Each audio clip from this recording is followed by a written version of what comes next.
For Panthers Fans Only is a sports podcast intended for mature audiences and contains profanity as well as extremely spirited conversation. What you see and hear are the sole opinions and depictions of each individual, not at all inclusive of the entire cast or any guests associated with our show. Thanks for tuning in, and always remember to stand on business. Nigga, just have my chocho ready. Shout out to the defense, too. I would have remembered if it had messed my bread off, but it didn't.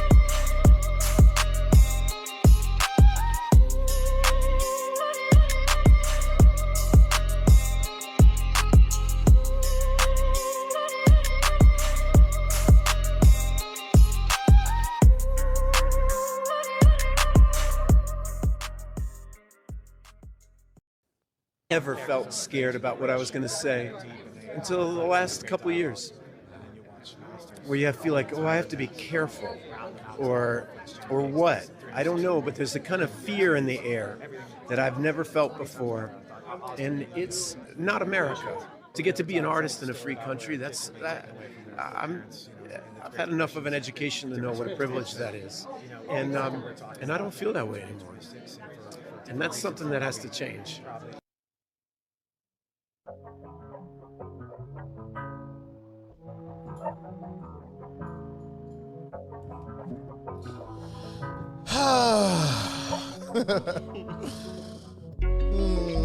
Boy. boy. I tell you what. Y'all motherfuckers cut us every way but loose. On top of my own. Looking down on all these niggas hating on me. Goddamn. And I see I got a mother baiting on me. No, I'm gon' get paid, can't take this hate all free. Yeah. Try to block me out blackball, but they see me now. In the slums, where the fuck I was from. I was rolling thugging hard. I'm just gonna say this shit right here, because we you know what I'm saying? We're very prepared today, and I'm not gonna go off script. But it's a couple of y'all. I'm not even gonna lie, it's a couple of y'all niggas that can't even communicate with me no more. No cap. Everything that I say today, I'm gonna make sure I'm looking directly in the camera so y'all niggas know, like, I'm so serious. No cap. But welcome to the show. Welcome to For Panthers Fans Only. I know it's quite a few of y'all just messy.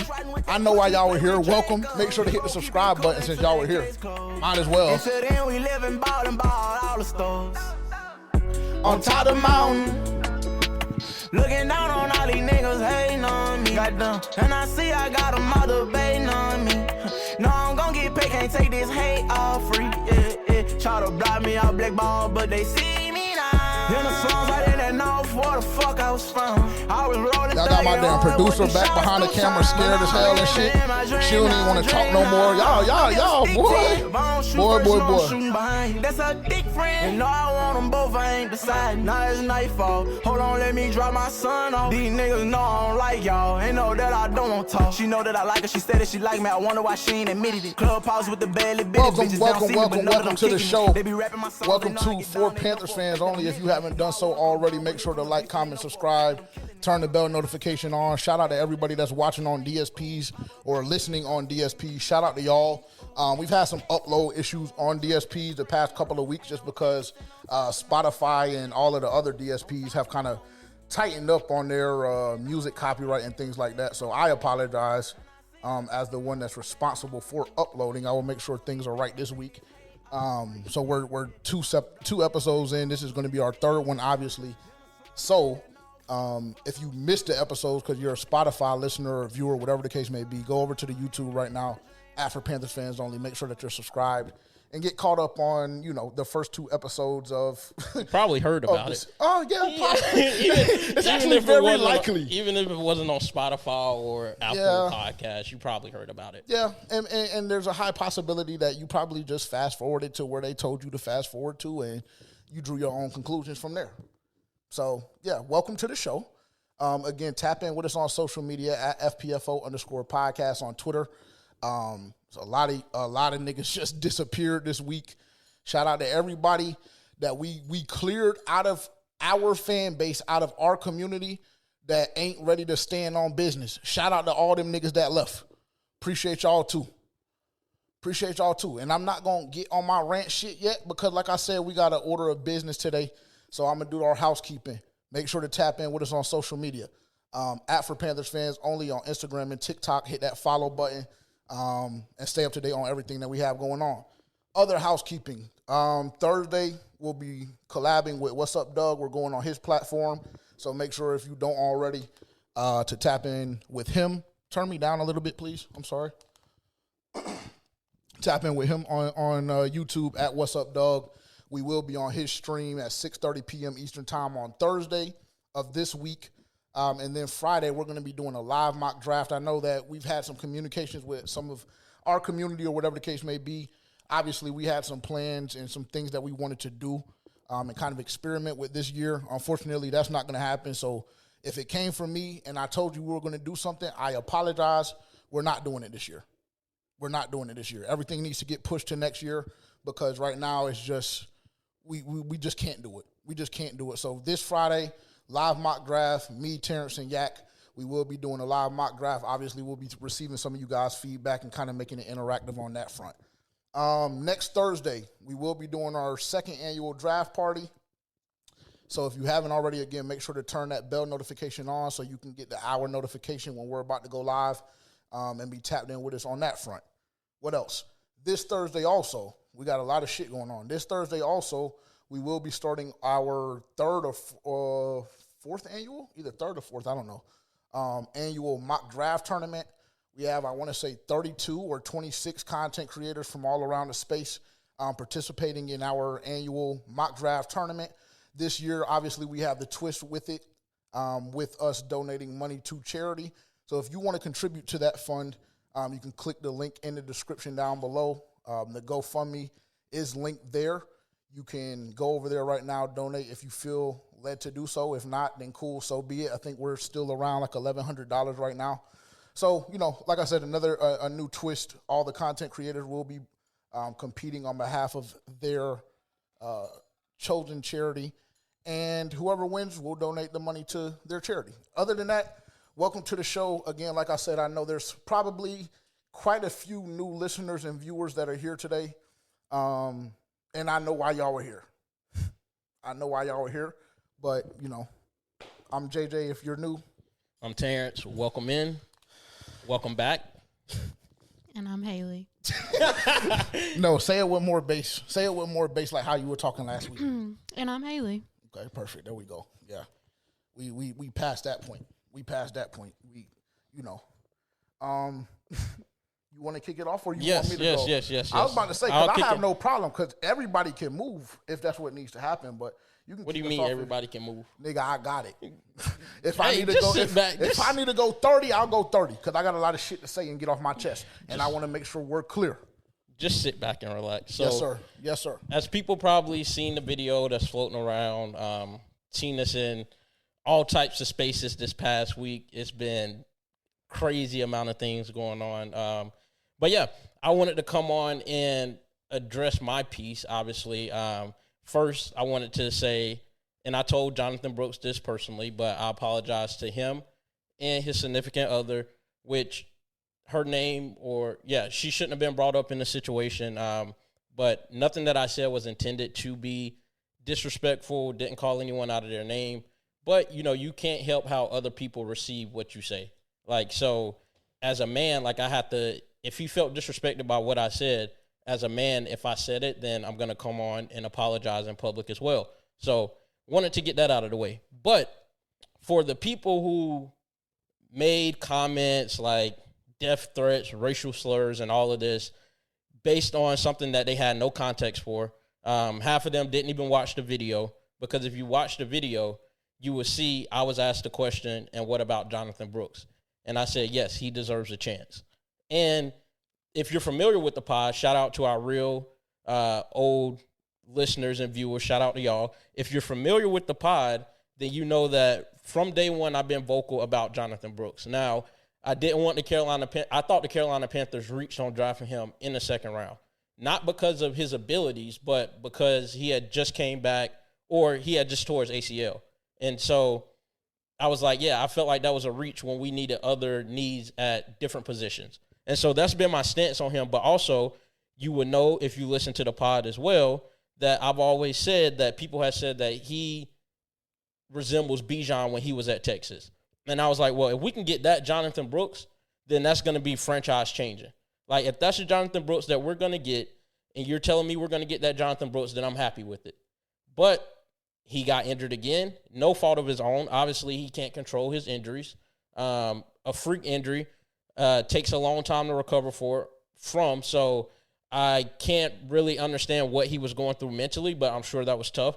So for people to come up and say, like, we're taking shots at him mentally, like taking shots at his character and things like that, completely false. You're just uneducated. You're not familiar with the pod, and that's fine. But don't make comments and things when you have no context to those comments. So that's thing for number one. And two, people know that I've always advocated for mental health. I've came on here numerous times and said that I go to therapy. People know that I was in physical therapy for my back when my back was fucked off. So I was very vocal about that as well. So for people to think that I was taking a dig at him mentally, physically, completely false. So wanted to start there. Two, I don't understand how people are saying, making racial slurs, making racial comments, but you're defending somebody that's the same race as me. Like, to me, that doesn't make any sense at all. But go crazy, go off. Another thing, people that making death threats and saying, you know, when y'all see us, it's going to be this, it's going to be that. Just wanted to tell you guys, it's not going to go like that, for one. And then another thing, like, our content, as we state at the beginning of the video, is based on the opinions of the people on this podcast. We're coming to you as fans. So if you don't like it, if you don't like what we're saying, then okay, that's fine. This isn't the podcast for you. Like, this is how we are. We're never going to change our content for other people to appease other people. Our real supporters and audience, they appreciate us, and that's what we're here for. So I'm not going to change my content. I'm not going to change my stance on things. And just like with the Jonathon Brooks situation, I think that it's okay for somebody to have the stance that Jonathon Brooks, he's been injured. And I think it's okay for somebody to have the stance like JJ when he was like, he hasn't done anything for us. Because Jonathon Brooks even understands that. All the fans deep down in reality, y'all understand that he hasn't done anything for us. But a lot of y'all jumped in the comments because y'all wanted to use it as a springboard. Y'all wanted to use it to get clout, specifically the content creators, jumped in the comments like, ooh, Jonathon Brooks, look at me defending you, pick me. And to me, that shit is just lame and weird. And that's why I don't be on social media like that, because this shit is not real life. Y'all let that dictate y'all's lives, and that's how y'all live y'all's lives. And that's why I don't be on social media. So for all of the content creators and just all of the people that were jumping in the comments and making remarks based on a video that they had no context for, just weird and lame, and I don't fuck with y'all. So, but shout out to all of our real supporters and real viewers. We're back. We're here to stay. Y'all are not running us off. This is where we're at. Would you like to go next? Yeah, go ahead. Because mine is going to be relatively lengthy. Okay. And I think that you worded that perfectly, beautifully. I agree. I was going to say the same thing, that I think I've been around you guys enough where I felt like the commentary that I made was like how like things that you guys have said before in the podcast. Like, I feel like you guys have said way worse shit, but I do agree that like she shouldn't have been brought up. But I also felt like I wasn't dragging her as a person. It was just a general comment, and the question about him was actual, like, a genuine question about playing. So it started there, and then it was drug a little bit. So I do apologize for that. But again, I was not bashing her as a person or as an individual, and it was just a lighthearted comedic response. But I could see how it would be taken a certain way. So. Cool. Don't be nervous, bro. I promise. Don't be nervous. Nah, I feel great. Yeah, I was about to say you should feel at peace because. Oh, I feel at peace. I made, honestly, before you go, sorry. No after worries. about Get it 2 off. days, you know, like me and JJ, we were talking about everything. Well, me, Haley, and JJ, I was the whole like, team. Yeah, the whole team. We were just going back and forth, having conversations about everything. And honestly, like after like 2 days, I made peace with it because I was like, I know where I was coming from. I know I was coming from a genuine place. I'm a spiritual person, prayed about it a lot, talked to a few other people in my camp about it. So I've already made peace with it, but I did feel to need to come on here and still address some things because I didn't like how our characters were being dragged, how we as people were being dragged when we do so much for the fan base. And, like, that's why I feel like a lot of people are misguided, like fake fans, fake supporters, just randoms, like, are misguided. Like, what do you guys do for the fan base? Like, if we name that out, we'll be here all fucking day just talking about what we do for the fan base. So don't ever get that misconstrued, like, we just out here commenting on players, like, making remarks and things like that, with not actually putting in any work, because that couldn't be anything further from the truth. So I would say before you guys try to drag our character, tarnish our names, I would advise you to go do your research on your own. Don't listen to what other people are telling you. Go do your research on your own. Our social medias are posted everywhere. You can find us on all DSPs. While you're here, comment, like, subscribe to the YouTube while you're already here. So follow, do all of that. Chat. And all of that is going to tell you exactly what you need to know. Not about what you've seen on social media or in a comment section. Sorry. No apologies needed because everything that you just said is 100% facts. So, I mean, you said that you found peace with it in 2 days. That, unfortunately, wasn't my experience. We recorded last Saturday. So, transparently, like Haley said, the content of the episode, in my opinion, was like, to me, this shit is just another regular drop. For real. Recorded on Saturday. I had a work conference Monday through Wednesday or Monday through Thursday, something like that. So to my surprise, my phone starts to blow up on Tuesday with, the tweet that Jonathon Brooks put out. And obviously I was tagged in a couple of posts. And then my DMs got flooded with, like my co-host said, death threats, racial slurs. There's a whole lot of shit that, I like I told Jonathon Brooks, to be transparent, it just comes with the territory. And so that's why, for me, this conversation is even difficult because a lot of y'all niggas will never understand what the fuck goes into this shit. And a lot of y'all niggas will never reach this fucking level to ever have a conversation with me or anybody from my team about how we feel about certain shit. Right? So that's number one. And honestly, like you said, I found peace on Saturday. For whatever reason, I don't know if it was through prayer. I don't know if it was from people that were praying for me. I don't know what. But this shit honestly really, really, really did bother me. From a mental standpoint, like just everything for quite some time. And it wasn't really necessarily the comments that I was reading or receiving directly. It was more so about the brand that we have so diligently worked on building up and curating and creating in our community and those type of things. Like that is a very, very uneasy feeling when you don't 100% know what is going to happen to your baby, more or less. So with that, throughout those days, I sought out counsel from multiple people that I respect, love, and trust. And obviously, when they're receiving the clip, and obviously there's some bias to it, right? There's some bias to it, but when they're receiving the clip, I think that I was given multiple different perspectives. I was given multiple different point of views. And I think that kind of helped me get to the point that I arrived at on Saturday. And transparently, it's been, like I said, it's been a roller coaster of emotions for me personally. Because if we would have recorded on Wednesday or Thursday, I would have burnt the whole bitch down. And I told the whole team that, right? And so it's taken a lot of like just processing and patience for me to even get to this point where I'm going to articulate what I have to say without crashing the fuck out, honestly.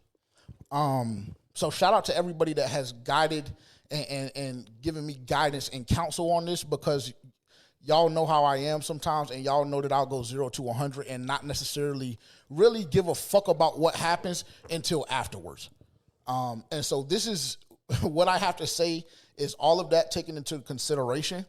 And this is like, if I disappoint anybody or whatever the case may be, I've always lived by the motto, don't ask for permission, ask for forgiveness. So if I offend anybody or whatever the case may be, just forgive me, or don't transparently, I'll be able to sleep at night. And that was one of the biggest things. The reason why I'm going to articulate what I have to say, the way that I'm going to say it, is simply based on the fact that we cannot be for Panthers fans only and be this brand that we've created and not touch on this shit, not address it. And for me personally, I believe that this podcast has assumed a hefty part of my personality. And transparently, I would not be able to look at myself in the mirror as a man if we didn't come in here and touch on this shit. So I'll say all of that just as an introduction. And I'm off a little, you know what I'm saying? So y'all just bear with me. Because I know when I get like this, it gets a little long-winded. But again, this is why half of y'all motherfuckers are here anyway. So just sit back and buckle up and go get your fucking popcorn. Because I have a couple of things and people that I want to address. And I'll just generalize just so it's not, feeling as if it's personal attacks or whatever the case may be. The first thing that I want to say is, like I told Jonathon Brooks. Oh, and by the way, because like all of this shit is so crazy to me because I see people crashing out and like riding so hard for Jonathon Brooks. Me and Jonathon Brooks spoke ad nauseum. Me and Jonathon Brooks spoke at length on Tuesday afternoon when all of this shit popped off, which is part of the reason why I'm frustrated with the way this whole thing has gone, but I'll get to that a little bit later on. So we spoke.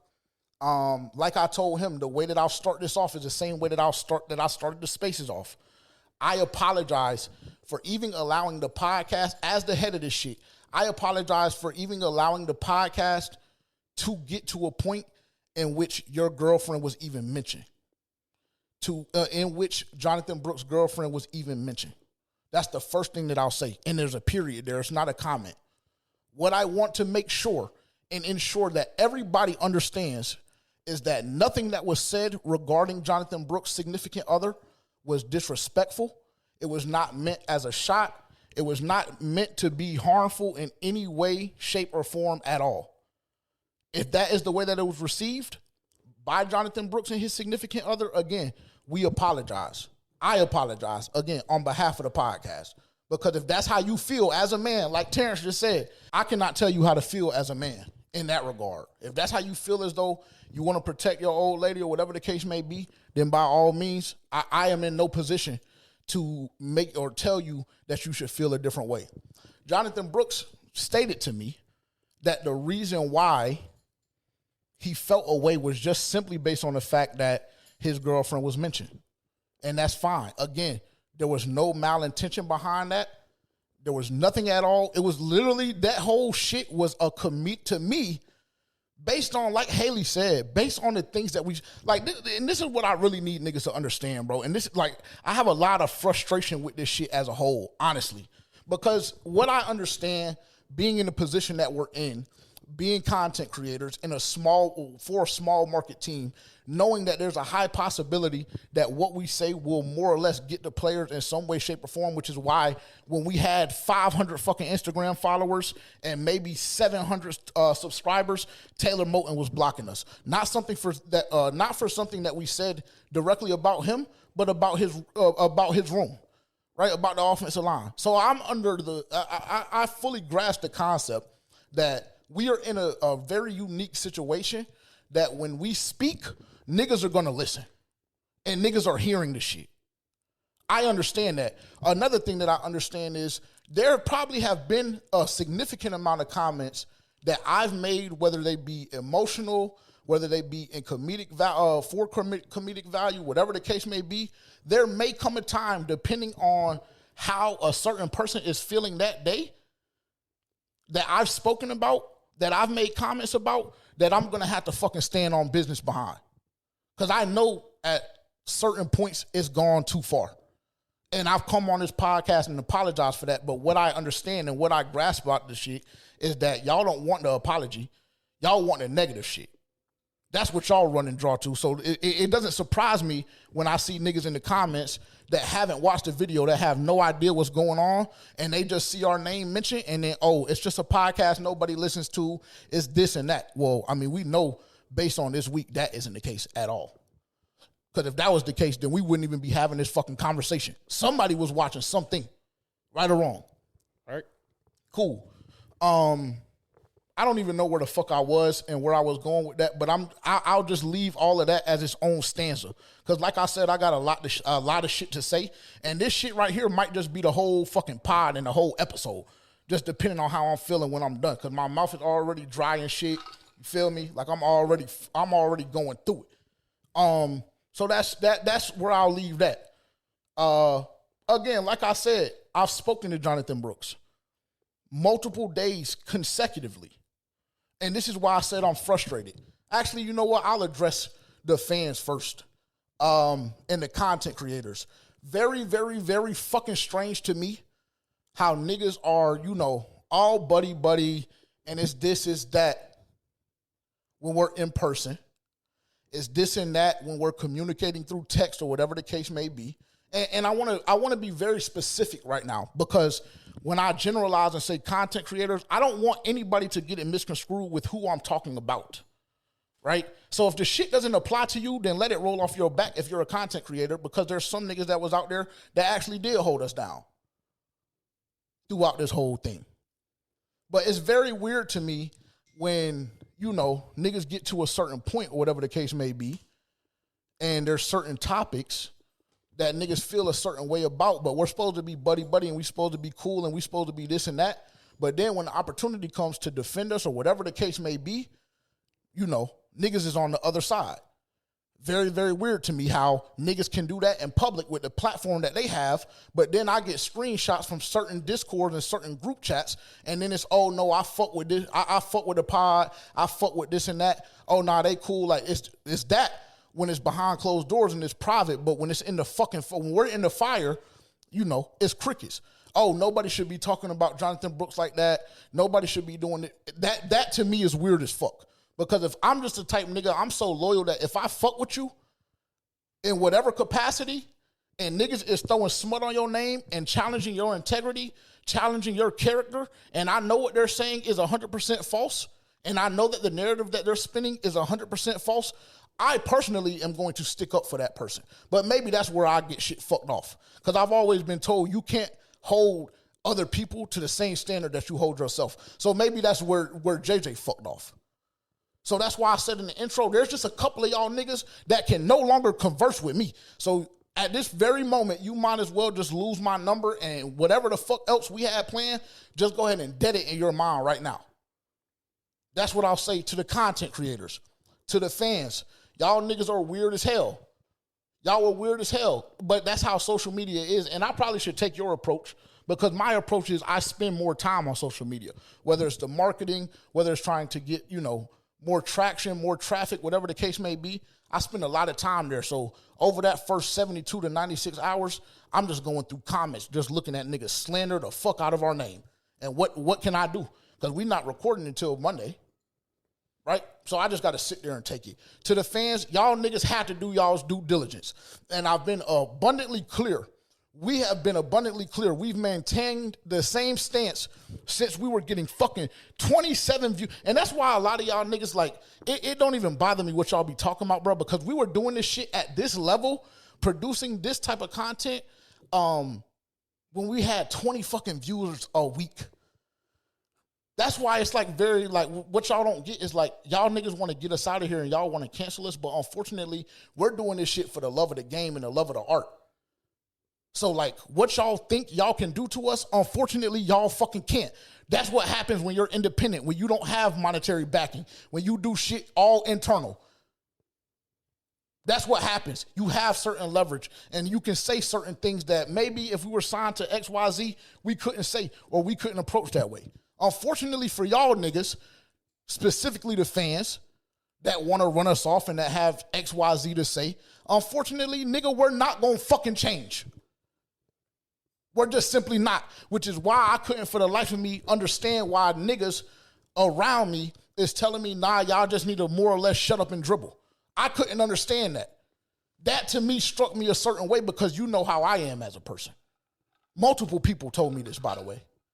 Multiple people that I sought guidance in and counsel from told me, y'all just need to sit back and chill, let it blow over. Unfortunately, we can't fucking do that. We don't do that at FPFO. And then y'all niggas want to paint it as if the fans, because I need to make sure I'm specific with who I'm talking to, y'all want to paint the narrative as if we're doing this for clicks and as if we're doing this for, you know, oh, they need more clout. Oh, it's a struggling podcast. Oh, it's this and that. I'm not going to lie to you. When I look back at the year that we had last year, y'all really can't tell me shit. That's with 2,600. Oh, hit the yellow button too, by the way, if you don't mind. Cut that shit. Turn it off. Hit it again, please. Yeah, hit that shit because through all of this, through the hellstorm that we've been going through, we hit 2,600 subs. So I think that that's something that should be acknowledged, right? Because a lot of that shit just be, oh, y'all want to do this talking and y'all want to do this and that in public when niggas is watching, but then y'all dick eat on the back end, right? So that shit is just exceptionally weird to me. I'll move on from the fans. Y'all are going to be with it. And while I say that, right, because I say that the negativity is what gets highlighted.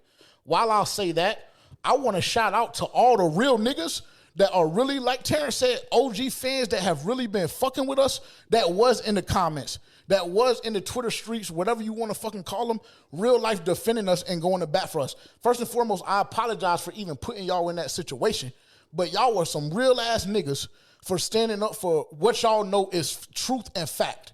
And that's where I want to go with my next point. We have a fucking obligation that we uphold every single week on this podcast, and that obligation is to tell the truth. It is not my problem, and it is not my job to motivate, uplift, do this and that for a nigga that hasn't contributed shit to this fucking organization. And I will say this, and I don't mean no disrespect. And again, at the end of this shit, I'm going to read y'all the screenshots and I'm going to post them. And the reason why I'm going to do that, because I want to be very specific, because I don't want this shit to get misconstrued and make y'all feel as though that this shit is just for clout. The reason why I'm going to do this is because y'all are going to see what Jonathon Brooks told me directly, right? Only reason why I'm going to post and say anything about it is because he did nothing to combat it. That's the reason why I'm going to do that.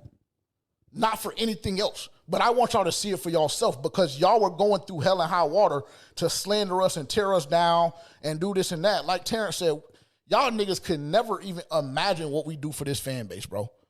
It'll be a fucking random Thursday night and I'll text the FPFO group chat and say, hey, let's give 2 or 3 fans the opportunity to go to the game with us this Sunday, and let's put them motherfuckers right behind the fucking goal line. Let's put them motherfuckers right on the 50. Right? Y'all have microphones at any point. Y'all feel like I'm stretching the truth or I'm telling the fucking lie. Y'all interrupt me and stop me. Because like I said, we have an obligation to tell the truth on this podcast. And I don't give a fuck who feels a way about it. I don't care. That's what y'all don't get. That's what y'all don't understand. Again, we do this shit for the love of the game and the art. We don't do this shit for the things that y'all would do it for. That's why y'all would never be in this fucking position. That's why a lot of y'all niggas are fucking upset and angry and mad. Because y'all see a big-ass nigga on the couch, a nigga that ain't the handsomest on the couch, and we just get the cook. sorry, nigga, just let me cook. But y'all see that, and y'all are like, how the fuck are these 2 niggas winning?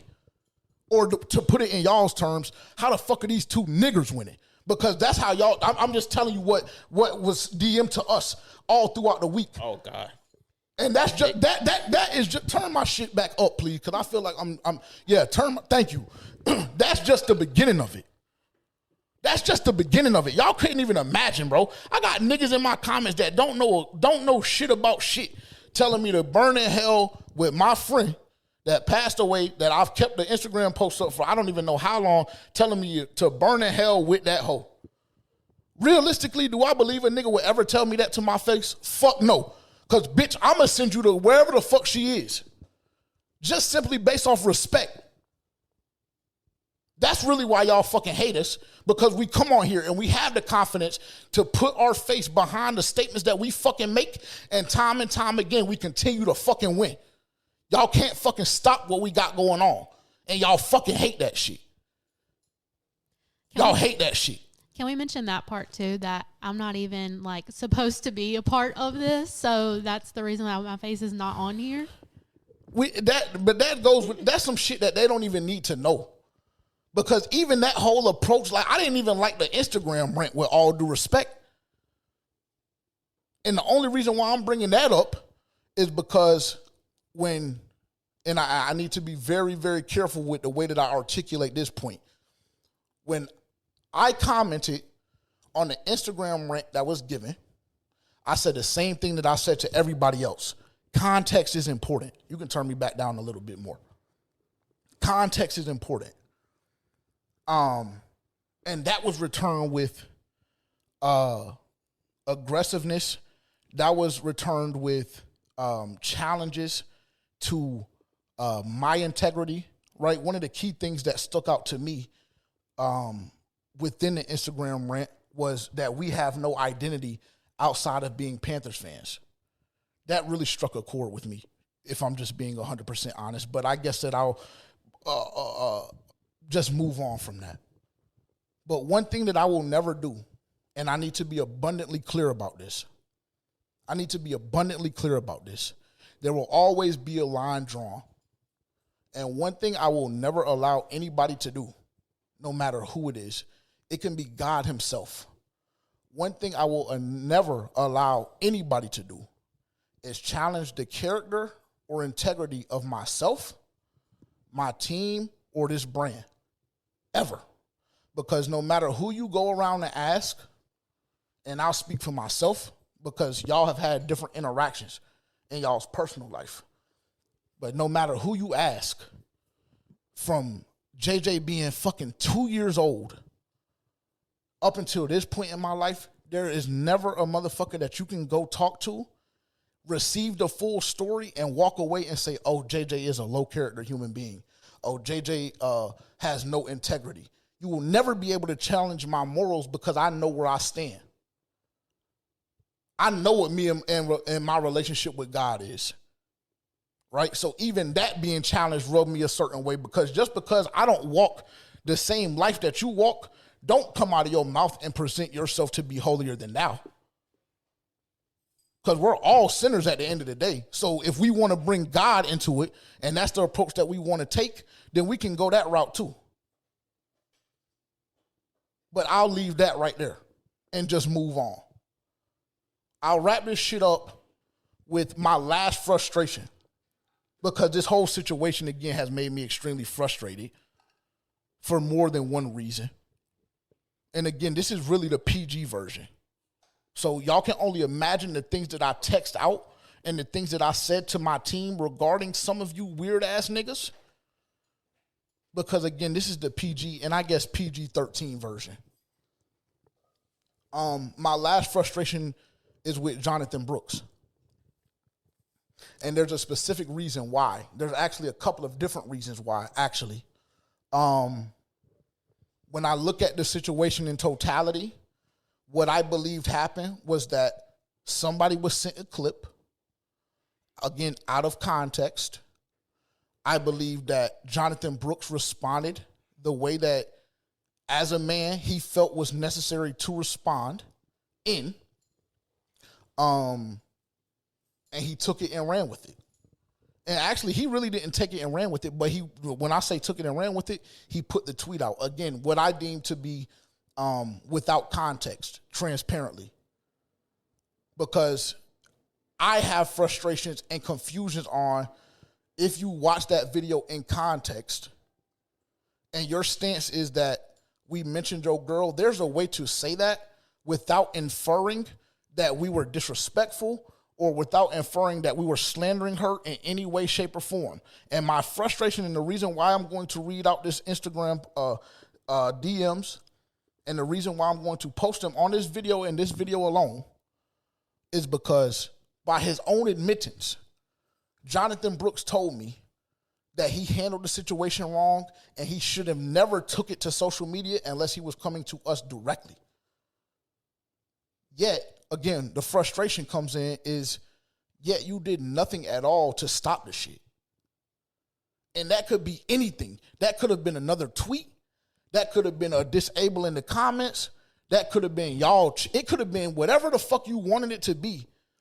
Yet Jonathon Brooks stood by and saw the shit that people were saying about us, because that was his main point.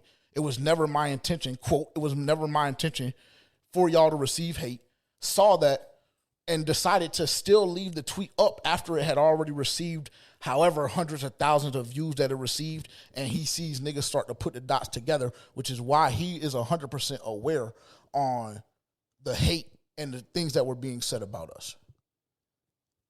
That's another reason why I'm extremely frustrated, and I could not tell you guys why there was no defense or why the tweet wasn't taken down.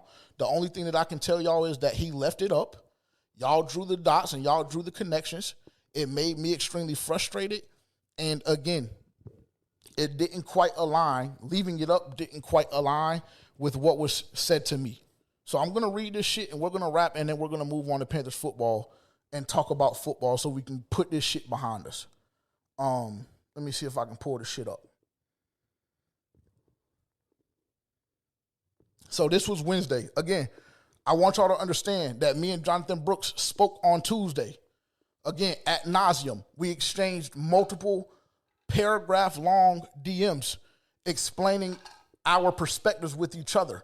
And in the DMs, I stood on business. I said, I understand. This was our perspective. This is my perspective. This is what I'm telling you. This is how I feel. He shared the same things with us. And, you know, I don't know if we call it agree to disagree, whatever the case may be. But, you know, we just move on. We just moved on. This was on Tuesday, right? He then DMs me. And, again, you can see, if you're watching, you can see the DMs right now. Or if you're just listening, I will read it, and I will read it to the best of my ability without stuttering or fucking up. But I think I should be okay today because that motherfucker done kicked in. Oh, my God, bro. Just get on with it. Wednesday. This is at 10:51. Just reaching out again, man. My intentions weren't to get you guys hate at all. That's why I didn't mention your podcast or name on Twitter. Also why I deleted my Insta story before people could see, because that's not who I am. Again, my apologies.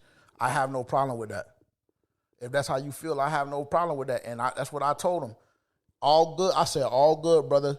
It comes with the territory. Because like I told y'all when I started this whole rant, it comes with the territory. We know what we do every single week. We understand and we know that when we sit on this couch and we put our faces behind the shit, that's why a lot of these content creators, when they create content, they don't put their face behind their shit because they don't want what comes with that. We understand that every single week, we understand what we're here to accomplish and what we're here to do. And we are okay with how anybody feels about whatever the fuck it may be. So I said, all good, brother. It comes with the territory. And this is the last one that I want to read. And like I said, we'll move on.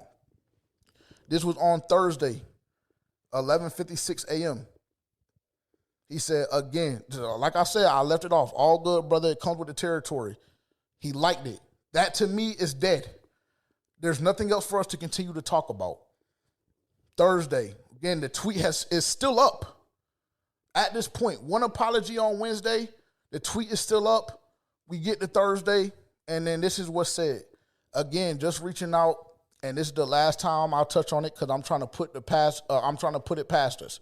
The only reason I reached out was pertaining to my girlfriend. That's it. Pause. I have no problem with that, but again, there's a way for you to word that, so that people don't fall under the presumption that we were attacking her or that we were disrespectful or that we were anything outside of just giving context and just telling jokes, more or less. But cool. Pertaining to my girlfriend, that's it. While I was on the topic, I just wanted to address myself as well. Because again, this back and forth and this exchange, not only, the discussion was not only about us mentioning Jonathon Brooks' girlfriend, it was also about the actual content of the video, the way that we were communicating about him. I have my own feelings about that because I just am under the belief that once you hit a certain level, when we're talking about professional athletes, you gotta take what the fuck comes with the territory. And again, I understand that there have been times where we've been disrespectful and we've gone too far, and I acknowledge that. And we've come on this podcast multiple times and apologized for that. But some of the things that we said about Turk Wharton, some of the things that we said about Xavier Leggett, Jesus Christ, the shit that I said about Bryce Young for damn near 389 days consecutively, I really don't know how it wasn't that set it off. Right? But cool. While I was on the topic, I just wanted to address myself as well. I truthfully don't care what you said about it. And this is the key that I need niggas to understand. This is the sentence that I need niggas to understand. Which why, like, y'all niggas literally just proved my fucking point of the fucking initial video. My whole point and my whole stance was y'all niggas are crazy and y'all were funny as hell to me because y'all will literally crash out behind a nigga that hasn't contributed shit to your organization. That was my whole point, was it not? Foundationally, correct? Correct. This is what he says. This is the sentence I want to highlight. I truthfully don't care what you said about it. It's been people that said much worse, and you ain't say nothing bad about me. I respect the podcast, and like I said, just trying to stand up for my girl, you know? I'm done with the situation after this. I messed up on my end by even taking it to social media, but it is what it is. God bless you, brother. So while y'all niggas are fucking calling us niggers and wishing us to hell and doing all of this shit, this is the messages that I'm receiving behind closed doors, which, again, that just speaks to why I honestly have been so frustrated over this past week, is because, like, if you're telling me that, then why not just delete the tweet, or why not add additional context? Again, I can't speak on what Jonathon Brooks' intentions were. I can only tell y'all and show y'all what he said to me. And at the end of the day, in rapping, because I know this shit has been long as fuck, at the end of the day, this podcast has never been and will never be for everybody. But at the end of the day, we have an obligation, and that obligation is to tell the truth. And unfortunately, for niggas that don't like the truth, we will never stop doing that. Ever. Ever. We damn near almost re-intro. We got to shift the mood. We got to shift the mood back properly, I guess. Well, all the people that, you know, not real supporters anyway and don't watch us from the start, y'all go ahead and beat the fucking road. That's what y'all wanted to do anyway. On God. So beat the road. Yeah, that's what y'all wanted to come see. So there you go. There you go. Y'all got me sweating and shit. Like, realistically, it's just so crazy to me, bro, that niggas are so upset about telling the truth. That's almost like when I see comments about y'all calling me a fat ass and saying, oh, the nigga is sweating just from talking, he's doing this. That's almost like me getting upset about that shit when I haven't done shit to fucking change it. Cool, y'all have all the leverage to say that shit. And I'm not saying that me and Jonathon Brooks are in the same boat, because he doesn't choose to get injured. But the shit is just crazy that truth triggers that out of niggas. Good God almighty, boy. The truth shall set you free. That's what they say. Again, welcome to For Panthers Fans Only. This is for all the real niggas that's still around. All them other motherfuckers, tell them bitches, like my co-host said, bitch, beat the traffic. Get the fuck out of here. We don't want you here. We don't need you here. Respectfully, of course. Niggas coming in the comments talking about, oh, I came here just to come. Thank you for the engagement, fuck nigga. Yeah, like, thank you. That's what I'm you saying. sound stupid. Motherfucker. Like, I don't understand. Ooh. Boy. Let's move on. Welcome to the Damn It Show. Like, comment, subscribe, turn the bell notification on. If your ears are virgins and you've never heard a little profanity before, then this isn't the show for you. I'm going to go ahead and tell you. Beat the road. Bye. J. Cole always going to make me feel a little bit better, though. Because before the first time, I was listening to Youngboy, ready to crash something down. No cap. Shout out all the real niggas out there, man. QJ, what up? Big Walk, what up? Bloody, what up? Omar, what up? Deucey, what up? You know what I'm saying? Shout out to all the niggas that's real life standing on business, man. Shout out all the OG niggas. What's happening? All the OG niggas told me y'all ain't do shit wrong. Niggas stand on business. What the fuck y'all thought I was coming in here to do? Be a cool. What up? And shout out. You gotta speak with some damn oomph. Go ahead. I was gonna say and shout out Blasian. He checked on me too. So I bet he did. Oh, I can't say that. Blasian, what up? Oh! Hey, niggas hate so bad. Bitch, we ain't going nowhere. Fuck, nigga.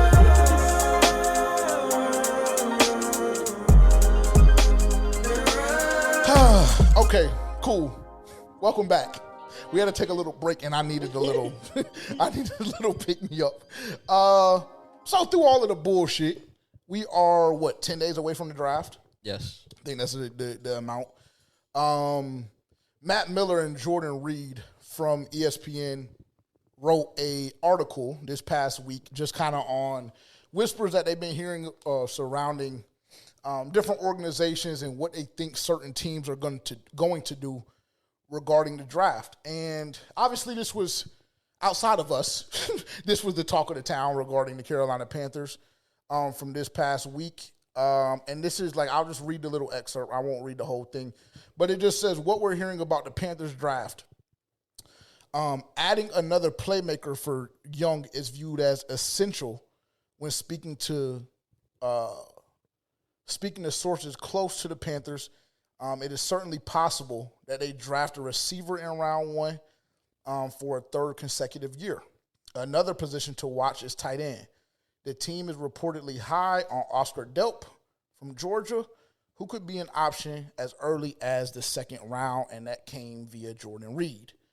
How do you feel about that? Because I know that we had a conversation last week about, Casey Concepcion, and we had the conversation about Sadiq. You guys kind of know how I feel about him, though when y'all see my mock draft that I submitted for Harrison. Is it? Because you damn near did the same exact shit. If you ask me, I ain't gonna lie. What? I mean, I never slandered Casey. Oh, you just told me that I was on my knees behind him. Yeah, because you are. I mean, two things can be true. He's a baller. He's a dog. But all of that being said, how do you feel about the Jordan Reed report about the Carolina Panthers viewing it essential to add more weapons around Bryce Young? I mean, I'm honestly not surprised. When we talked about it earlier, I was under the belief, even when we talked about it last week, under the belief that they were either go KC there or King and Sadiq if he was available. But I think it makes perfect sense that you continue to surround weapons around Bryce Young, because I think that they made a splash in free agency, and we've seen that was more so on the defensive side. You got guys on the offensive side as far as offensive linemen, but those were to fill holes of guys that, recently left. You went and got guys on the defensive side during free agency because you knew that those guys were game changers. And, 2 years ago, you had a worse defense in the league. Last year, you were floating in the middle of the pack. And this year, you knew that the defense would be something that could help put your team over the top. And so you went and splurged in free agency on defense. So I feel and also we've talked about Bryce Young going into, this is basically a prove-it year for him, so to speak. Again, because they picked up his fifth-year option. So he's going to have to play another year on his current contract or however. Rookie deal. Yeah, on his rookie deal. So if you want to see, what Bryce Young can really do, if you want to see that if he is the future, you need to surround as many weapons around him as possible, because then that way there's no excuse. We don't have to have any doubts going into that next offseason, should we pay you or not? Because we gave you Teteroa McMillan, you have Chuba Hubbard, you have Jonathon Brooks. For whatever it's worth. Yeah. For whatever it's worth, you should have a healthy Jonathon Brooks, yes. Yep, Chuba Hubbard. We found Diamond in the Rough and Jalen Coker. We went and got your homeboy John Mechie. Exactly. And then now, Xavier Legette. Xavier Legette. You have Xavier Legette. I don't think he's going to, he's not going to be the determining factor whether Bryce is the future or not, if we're not going to be basing it off of his production. But either way, you have Xavier Legette, and then we go and get you either KC or King and Sadiq. Omar Cooper, not to cut you off, but or him, or Omar Cooper from Indiana, or Tyson. Yes, Jordan Tyson as well. Yep. So we go get you guys who were the best, some of the best at their respective positions in college, first-round talents. We're not allowing you to make any excuses that you didn't have weapons, because we understand you didn't within your first year, arguably your second year. So we're not allowing you to have that excuse anymore, because we're at the point where we need to evaluate you before we back the Brinks truck up to dump you a boatload of money. Because it's coming. Yes. It's coming. It really is. That is going to happen. Exactly. And so we just need to make sure that we're all on the same page. We're all on the same page. We need to make sure that we're sure that we're going to dump this amount of money on you. So we're going to go in the draft and get the best weapon available at that position to basically help you out next year. And I think that tight end, personally, to me, is a more valuable option because the current tight end room up in the air. We've experimented too much with those guys. We see that, it's almost like an Ian Thomas situation. Like, all right, this shit has run its course. Let's go get somebody who, one of the best at the position coming out of college this year. Let's go put a real tight end around them. No disrespect to the other guys, but let's go put a real tight end around them and see what can happen, because I believe that tight end is the ultimate safety blanket for a quarterback, especially a young quarterback. If you have a reliable tight end, someone that you can count on when you're scrambling outside of the pocket breaks down. Bryce does that a lot. If I have a guy I can dump the ball off to at the tight end position, I think that that's going to change lives for the Carolina Panthers. So I'll say all that to say I'm not surprised that they will be looking to go offense come this draft. For sure. We talk about tight end, and it's actually, correct me if I'm wrong, David Njoku is still a free agent? Correct. That still intrigues me. I'm not gonna lie. How much is he asking? That's a significant piece, because I would hate to run into a similar problem where, we're getting a guy that's not able to produce at a high level consistently because of injuries. So, all of that being said, wrapping that up, that still does intrigue me as a possibility. But you almost can't approach the draft with the mindset that you have the possibility or the potential to bring him in the room, to bring him in the building. You just simply can't do that. We're, at this point, 9 days away from the draft. So you got to – I'm assuming that obviously the entire front office is doing their due diligence, as well as the coaching staff, and trying to figure out what pieces are going to fit where, whatever the case may be. I have been vocal post free agency. I've been vocal that I genuinely believe that the Carolina Panthers have to bring in a weapon in that first round. For me personally, I don't think that there's too many question marks, right? There's too many question marks in that offensive room right now, on top of the fact that you produce so badly offensively, and we were told that the highlight of last year's team was going to be the offense. And unfortunately, that wasn't the case. Now, certain things can change this season with Brad Isaac taking over play calling duties, whatever the case may be. But there's a lot of question marks on the offensive side of the football. There's question marks even on the, we start at the offensive line. We don't know what Rasheed Walker is going to be at that tackle position with no Ikem Ekwonu.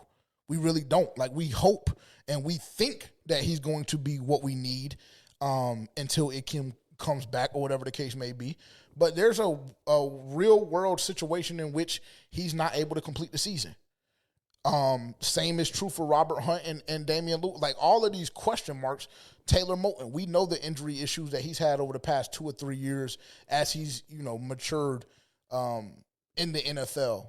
We know that there's been certain times where we've run into situations where Josh Neidman had to go out and play valuable snaps. And he's now retired, so you don't even have that option anymore. Correct. And you no longer have a utility guy like a Cade Mays or whatever the case may be, right? So there's question marks on the front line. There's question marks in the running back room because, again, we have Chuba Hubbard, who 2 years ago did rush for over 1,000 yards. But there were times last year where, whether it was because he was splitting carries or whatever the case may be, it seemed as though Chuba Hubbard was a shell of himself. Right? What was one game he rushed for? He was averaging like 2.7 yards a carry or something, and we ended up making a bet after that game, because it was just so bad from a production standpoint, and we really weren't getting anything from Chuba Hubbard. There are still question marks about Jonathon Brooks and his ability to stay healthy. Yes, the 2 ACL tears were freak accidents or whatever the case may be, but that's still a question mark. Those conversations are still being had in the front office as they approach the draft. It would be malpractice not to. It would be malpractice not to. And like you mentioned last week, the only thing that you brought in was A.J. Dillon. And I say that with all due respect, but unfortunately, A.J. Dillon is not moving the needle on any team that has high hopes for another playoff run. just not moving the needle. With all due respect, again, of course. The same could be true for Trevor Etienne.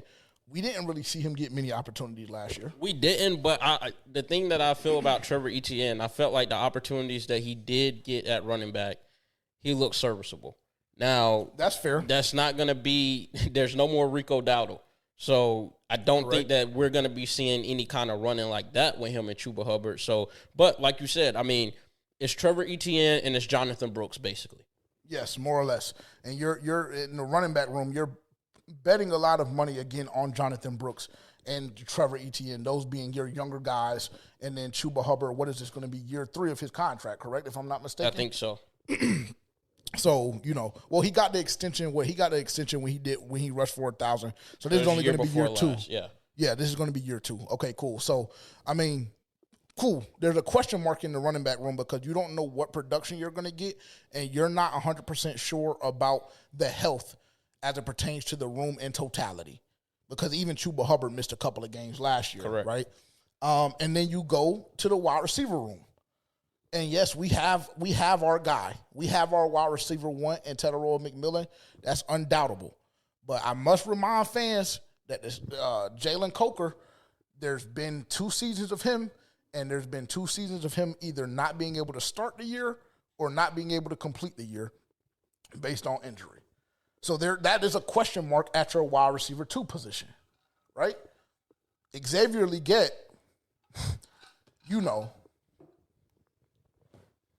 another guy that I must say and add this in, that we've supported more or less pretty much throughout this whole process.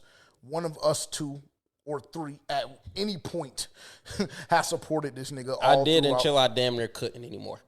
Until he just drove you to a point where you couldn't, it would just physically, your body wouldn't allow you to Exactly. And like we said, nothing to do with him as a person.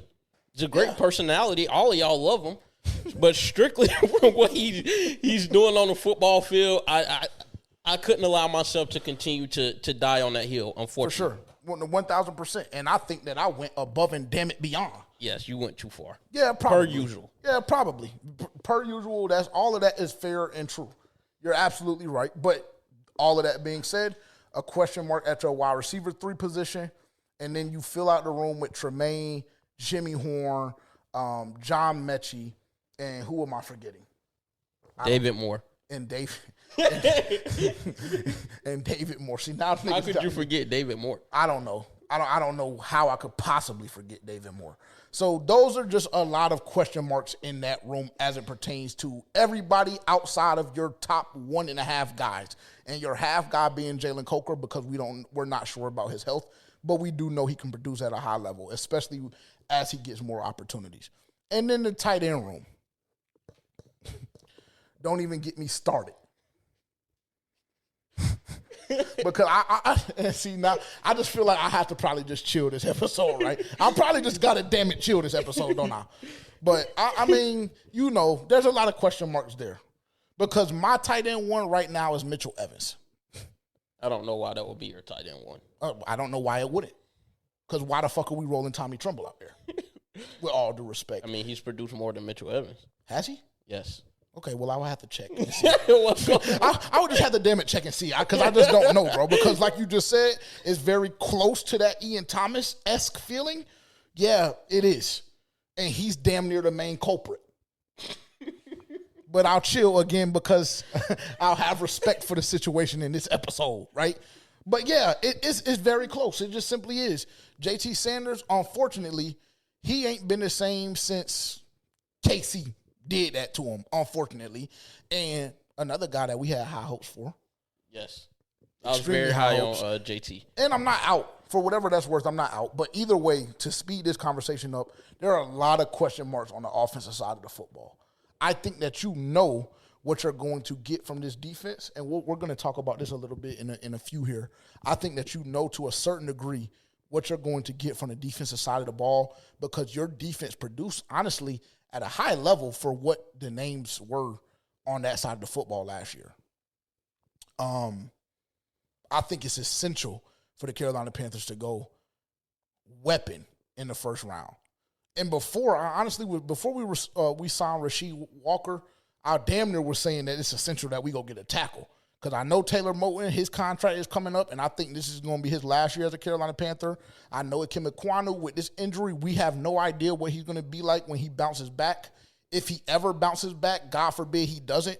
But he's not under contract. I think that this is coming into his last season as a Carolina Panther without a new deal or an extension. Ooh, Icky? Icky, Yeah, it is. So, a lot of questions. So before we got Rasheed Walker and kind of solidified that front, I was thinking more tackle. I know a lot of y'all niggas were hollering about Caden Proctor. Unfortunately, his hips are just a little too stiff for me. Pause. I'm just telling y'all what I see personally. But yeah, I mean, I think that you have to go get a weapon. I'm not listen, I am a huge KC fan, but I am not just saying it's KC or bust. I think that you can go a guy like a Omar. I think that if Tyson falls to you, you can go a guy like that. And my front office kind of has a kink for taller, light-skinned receivers, Jalen Coker and T-Mac. And so Jalen Tyson would kind of fit kind of in that little. I don't think that's what they're looking at. I just think it's ability. I think that size matters to this front office. But I understand, too, just based on what Dan Morgan has said. And actually, I think Dan Morgan and Dave Canales have a presser today. I'm not sure what time, but it may be as soon as this episode is over. It may be before y'all even watch this episode, or whatever the case may be. But I think we'll be able to get a couple of tidbits today, Tuesday, from Dan Morgan's presser. But I'm fully aware that they're kind of looking for a different type of impact player, impact weapon, a guy that can create his own yak. And I think that KC provides you that. I also think Omar provides you that. Tyson is more kind of under that T-Mac umbrella right now for me personally. He's not really a guy that's going to get you a crazy amount of yak yards. But if you want to throw the ball up and have to and you're in a jam, he can go get it. And he's going to make those type plays. But he leaves a little to be desired as well, in my opinion. But those are all great options. And y'all know I've been vocal about Sadiq.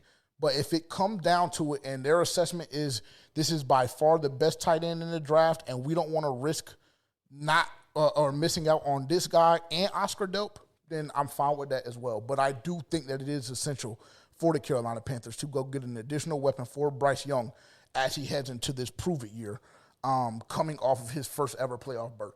I really do. So that's how I feel about that. Great work from Jordan Reed and what's his name, Matt Miller. Shout out to them on that. Let's see, where else? What do you think you should do? Okay, cool. We touched on that. Put that there. Are you confident in this defense, the way it's currently constructed? I asked that, and I'll give you a little bit of insight from me. I think we need more. I think that, you've had I've seen a couple of people. It's a very, very niche group, specifically on Twitter. But there's a couple of people that are mentioning a couple of defensive tackles and DNs still as first-round options for the Carolina Panthers, which kind of sparked this question for me. Are you personally okay and confident in the way that this defense is currently constructed with the addition of Jalen Phillips, the addition of Devin Lloyd? But there are still some things kind of when you get through the weeds of it all that are still a bit alarming, to say the least, in my opinion. But how do you feel? I think that if everybody is healthy, then yeah. Because I think that we get lost if Turk Wharton is the Turk Wharton that we signed him to be initially, that's going to be a big part of it. If Pat Jones comes back and he's the Pat Jones that we seen the first week or two of the season before he got injured. Jalen Phillips, if he stays healthy, if he's what we believe him to be, a healthy Jalen Phillips, then I feel confident with the defensive line if Derek Brown stays healthy. When it comes to the cornerback room, we've seen Mike Jackson either led the league or second in the league with pass breakups. We feel solid there. J.C. Horn. Lead, nigga. I'm just get up, bro. No, I'm just telling you, nigga. Make sure that you're specific when you're talking about Mike. J.C. Horn. He's J.C. Horn. Yeah. Sorry to interrupt. I had a lot to say about J.C. Horn, but unfortunately, I took too much time. Yes, because I had a couple of things to say about that as well. Because it actually, let's go ahead. I'm sorry. Yeah, let's move on. Yes, sir. J.C. Horn. J.C. Horn is going to be J.C. Horn. If he stays healthy, he's one of the best corners in the league. We know that. We've seen that year and year again. So we're solid there.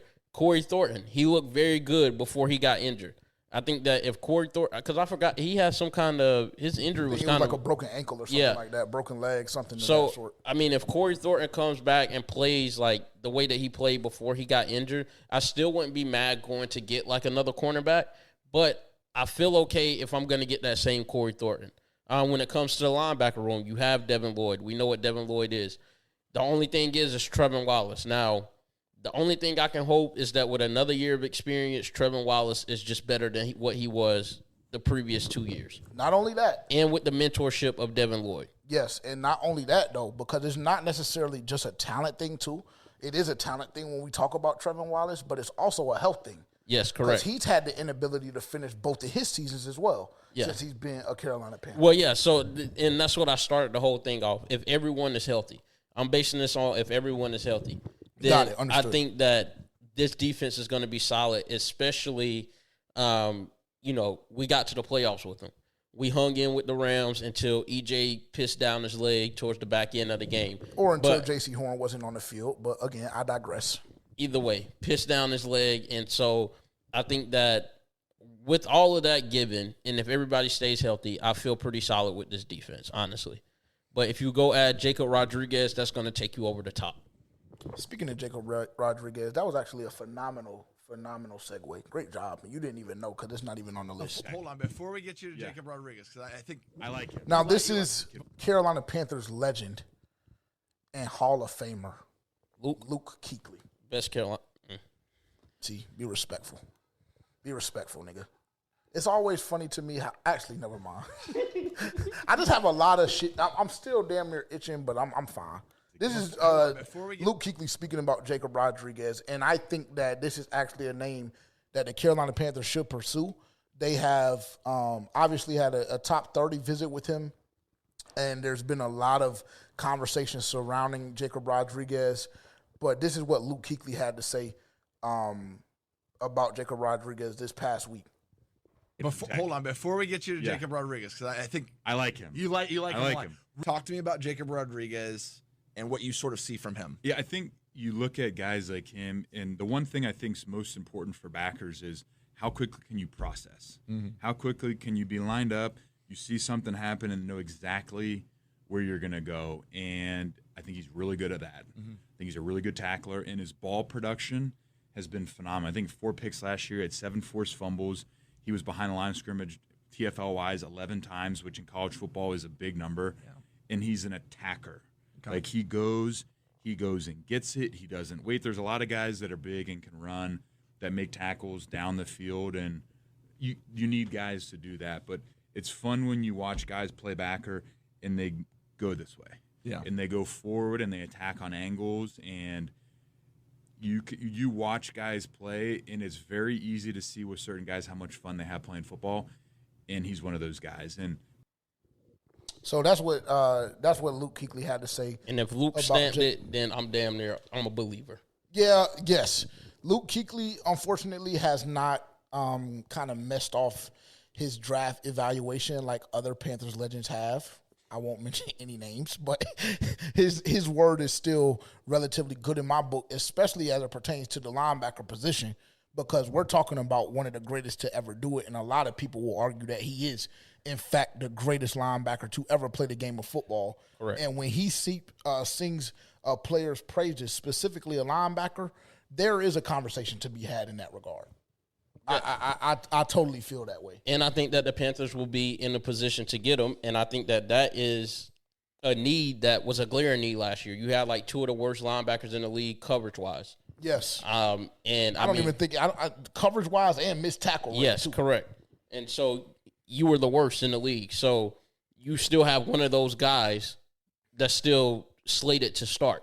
Yes. Now, you bring in Devin Lloyd, but we can't expect Devin Lloyd to pick up the slack of Trevin Wallace as well and still be the Devin Lloyd that he was in Jacksonville. But I think if you can bring Jacob Rodriguez in, he's probably not going to start immediately, but I think that he has the opportunity to fight for that job throughout the season. Yeah, and to be honest, the only reason why, in my opinion, he wouldn't start immediately is just simply based on the fact that Trevin Wallace is older and he's been in the system a little bit longer. Exactly. But there is a world in which you go out and you draft Jacob Rodriguez and you go through training camp and you're having a legitimate battle. Trevin Wallace potentially edges him out a little bit the first 2 or 3 weeks, but then it might just be, damn it, Tom, go get him, Jake. Go get him, Jake. Curtains for him. No cap. We're just here to have honest conversations. It's very similar to the Jimmy Horn conversation that we had last week, and I know a lot of y'all didn't like that shit neither. A lot of y'all didn't like that Jimmy Horn conversation neither, but it's just facts. A lot of these Dan Morgan has been extremely vocal, and he has maintained a stance since he's become the general manager of the Carolina Panthers that we are trying to bring guys in that create competition within every single room. So, yeah, there is a world in which it is curtains for that nigga should Jacob Rodriguez get brought in. Not going to lie. And to be quite frank, if Luke is speaking like this about him, now I have watched film on Jacob Rodriguez. He's not the type. I'm a very, very traditional linebacker type of guy. When I say traditional linebackers, for me personally, the names that immediately come to mind, Urlacher, Patrick Willis, Ray Lewis. See, no, you gotta like that. You gotta retire that mindset, bro. I know I do. The NFL is a lot more faster. The guys on the outside a lot more quicker, a lot more athletic. Guys in the slot, the tight ends, you can see a lot more twitchier. You got to have guys that's able to fly around. Like, obviously, you're going to want a guy who will go and stick their nose in the pile. That's the thing. I need a nigga that's going to try and kill something. Yeah. Put the bitch under the blue tent, and if he live, he live. But if he don't, damn it, we'll drop a RIP. I'm sorry. That does nothing when the tight end is running the seam down the field and you get burnt over the top just because you can't coverage. You're right. I.e. Trevin Wallace and Christian Roseman. You're right. Claude Sherless. Claude Sherless is a dog, but Claude Sherless also fits kind of more in that traditional linebacker-esque role. So maybe that's why I'm drawn more to him in certain situations. But yeah, you're right. I do have to retire that. And what I see with Jacob Rodriguez on film is exactly what Luke Kuechly just spoke about. He processes information extremely fast, and this is a stance that Luke Kuechly has spoken about over the last 2 draft cycles when he's talking about linebackers in particular. He does process extremely fast, and he makes the plays that have to be made. And I think there is something to be said about a linebacker that is able to do that. Because now when you look at the past 3 or 4 years for the Carolina Panthers, we haven't had guys in the room that are making the plays that they should be making at the linebacker position on this level. And there's something to be had and said about a guy that can potentially provide that for your room. So I think that there's going to be a conversation about Jacob Rodriguez as well. I think that, and I want to get your opinion on this as well, I think there's a possibility that the Carolina Panthers potentially move out of that 19 slot to get an additional day 2 pick. If that is the case, how would you personally feel about that? Do you think that we can still get that playmaker and that game changer, let's say it's at 24 or 25 or something of the sort in the first round, to pick up that additional day 2 pick, whether it's round 2 or round 3? Yeah, because, I mean, I think if a guy like – there's a lot of guys in the draft at the wide receiver position, because if a guy like the guy from Tennessee, if he falls to you in the second round, then I think he's really good. If you watch any Tennessee football, you can see that he was clearly the best receiver on the field, almost regardless of who they played. Very true. He went and made plays. Chris Brazil. Yeah, that's number 17. He went and got money. I think that they, if I'm not mistaken, I'm pretty sure that they brought him in today. Let me confirm that. I think I did. don't have my other phone. I think I did see that as well. And also, if you get the guy from Alabama, the receiver from Alabama, if he falls to you in the second round. So I think that there's a good chance that some of these offensive playmakers, like, they're not going to jump off on film like the Coopers from Indiana or like KC Concepcion. Like, they're not going to jump off the tape like that, like a Zachariah Branch. But that's another guy, though, that could potentially drop to day 2. Exactly. And those are guys that can fall to you in the second round. So I wouldn't be surprised if they did give that up. But hopefully they have a plan in place to still address that need on the offensive side of the ball. For sure. Not bad info on that front. Okay, cool. Let's move on. Haley, where are we at time-wise? I think like an hour and 10. Okay, cool, perfect. That's not bad. That's not bad at all. We're heading in the right position, right direction rather. Excuse me. You okay, man? They bullied you a lot this week. Are you okay? Yeah, I feel like I didn't really like. I mean, obviously it upset me, but I feel like it upset me more because they were coming at y'all, and y'all have built this for way next longer. Next time, do some shit like that again. I'm giving motherfuckers your at next time. Yeah. No. Nah, I wouldn't do that to you. Shit. Nobody say nothing. Nobody say a damn word. I need to read my juice ticket off of your phone again. Bruh, stop doing that shit. Bruh, I had to, bro. I don't have premium. Like too many people get in my phone. I don't have premium. If you want to send me $20 a month, then cool. I don't have no problem with that. I can do $20 a month for what? For YouTube Premium. Yeah, no, I would never do. I'm not gonna send you that when I don't pay for it myself. I'm gonna have YouTube Premium before you get it. But see, that's why you have to watch niggas around you. This nigga ain't never said shit about YouTube Premium ever. Now all of a sudden, I'm gonna have it before you have. See, you just watch them. Plus 410. Heat versus Hornets. Shout out to all the Hornets fans that's tuned in right now. Big game tonight. Big game tonight at 7:30 p.m. against the Miami Heat. Huge game. I hope they can get it done. Plus 410, Norman Powell to score 15 points. That's a guarantee. There's nothing that the Charlotte Hornets can do to stop that nigga from getting 15 points. Nothing. Norman Powell, if he gets to 15, when he gets to 15, he's going to add 2 additional threes on that as well. So I got him for 2 threes. I have him for 15 points. I have Con Knipple for 2 made threes. I have LaMelo for 4+ assists. And I have the Charlotte Hornets win margin 1-10. 1-10. Risky business, but it adds a lot of juice. I believe that one play alone for my straight bettors out there is a plus 170. Actually, I know it was a plus 170 when I put it in. So if you're a straight bettor, I would consider that as my one and only play for this Tuesday night game. But for my parlay guys, that's what we have for you today as it pertains to JJ's Juice. And unfortunately, come on, bro. I hit on basketball. I just do. I don't know what else to say.